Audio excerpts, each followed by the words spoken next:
التهابات المعدة أو قرح المعدة مشكلة كبيرة ناس كتير بتعاني منها، سواء كانوا عاملين عمليات سمنة أو مش عاملينها. بتجيلك الأعراض على شكل ألم هنا في فم المعدة. الألم ده بيكون في فم المعدة بس، يعني قليل لما يكون في فم المعدة مسمع ورا أو جاي يمين أو شمال. لو هو بالشكل ده ممكن يكون ليه أسباب تانية، زي إنه يكون ألم من المرارة أو ألم من القولون، لكن ألم المعدة دايما بيجي في فم المعدة وممكن يصحبه بعض الحموضة أو الارتجاع هنا في الجزء اللي فوقيه. ده العرض الرئيسي. العرض التاني ان انت تحس بصعوبة شوية في الاكل، صعوبة في الشرب، فقدان للشهية، ممكن قيء متكرر بالذات بعد عمليات السمنة. ده بيكون من اهم واكتر العلامات اللي بتوضح ان في التهاب في المعدة. اكبر الاسباب اللي بتسبب الم المعدة: الكافيين بانواعه، القهوه والنسكافيه باشكالهم، المسكنات بانواعها زي البيئة البروفين، الفولتارين، حقن او لبوس او فوار. مش شرط خالص ان انت تكون بتاخده على شكل قراص عشان يتعبك. جرثومة المعدة، التدخين بانواعه، الفيب، السجاير، الشيشة، حتى الانواع اللي ما فيهاش نيكوتين كلها بتتعب المعدة.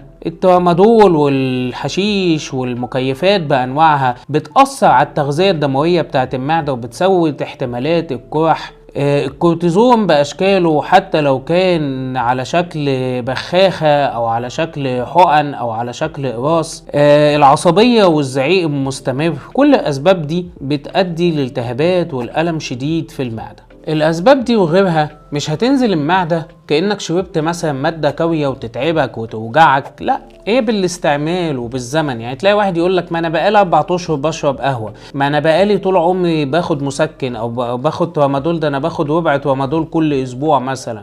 الحاجات دي بتأثر عليك على المدى، بتضعف التغذية الدموية، بتبدأ تعمل قرحة والتهاب، وكل يوم يزيد عن اليوم اللي بعده لحد لما امور تخرج عن السيطرة وتحتاج علاج.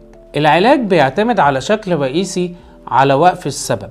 ما ينفعش ان انا افضل اشرب سجاير او اشرب قهوة او اخد كورتيزون والا اقول معدتي لسه بتوجعني. ما هو طبيعي، لازم نوقف السبب عشان يبدأ العلاج يجيب مفعول. العلاج بشكل رئيسي طبعا بيكون الكنترولوك او برشام المعدة او النيكسيام. بناخده مرتين في اليوم، فترة ما بين اسبوعين ل6 اسابيع حسب شدة الحالة. وبنعالج جرثومة المعدة لو شاكين في وجودها، بنعمل تحليل براز، تحليل جرثومة المعدة في البراز، لان للأسف جرثومة المعدة مش بتظهر في الدم، فلازم تحليل براز هو اللي يظهرها. وإن كانت موجودة بنبدأ ناخد كورس العلاج الخاص بيها. ممكن نستعمل مغلف المعدة زي مثلا ناخد مالوكس او ناخد جافيسكون معلقة قبل الاكل، هتسهل لنا جدا ان احنا ناكل ونشرب بدون ألم خلال فترة العلاج.